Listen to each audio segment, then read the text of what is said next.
যদি কোনো বাংলাদেশি থেকে থাকে অবৈধ, আমাদের নাগরিক আমরা সসম্মানে ফেরত নিয়ে আসবো। আমরা চাই না যে আমাদের কোনো নাগরিক ওখানে যে হ্যারাস হোক বা ওখানের কোনো জেলে থাকুক। তো আমরা কিন্তু এরকম রোদের মধ্যে ফালায় রাখিনি তাদেরকে।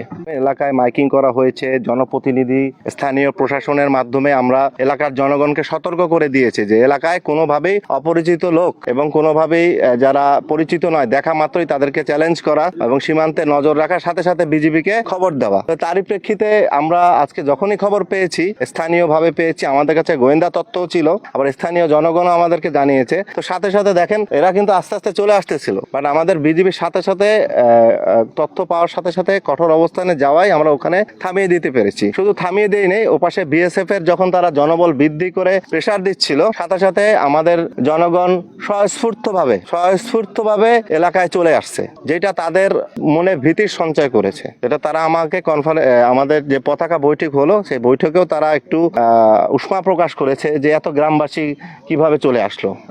আমরা তো ডাকিনি, গ্রামবাসীরা স্বস্ফূর্ত হয়ে বিজিবির সাথে সবসময় থাকে এবং চলে আসছে। পুশিনের জন্য আমরা গ্রামবাসীর সহায়তা নিচ্ছি, আমাদের টহলগুলি আসছে এবং পুশিন প্রবণ যে এলাকাগুলি আছে সেই এলাকা আমাদের ভিজিলেন্স বাড়ানো হচ্ছে। এবং আপনারা আরও জানেন যে আমাদের সাথে আনসার এবং ভিডিপি এনারাও যুক্ত আছেন। তো যেখান থেকে পুশিন প্রবণ এলাকা হচ্ছে এখান থেকে আমাদের ভিজিলেন্স আরও বাড়ানো হবে, সো দ্যাট আমরা জানি এই পুশিনটা করবো। বাট একটা জিনিস, আজকে যেমন পুশিনটা হয়নি, পুশিনটা রোধ হয়েছে। আর আমরা একটা মেসেজ অফিসিয়ালি সবসময় বলে দিচ্ছি, যদি কোনো বাংলাদেশি থেকে থাকে অবৈধ, আমাদের নাগরিক আমরা সসম্মানে ফেরত নিয়ে আসবো। আমরা চাই না যে আমাদের কোনো নাগরিক ওখানে যে হ্যারাস হোক বা ওখানের কোনো জেলে থাকুক।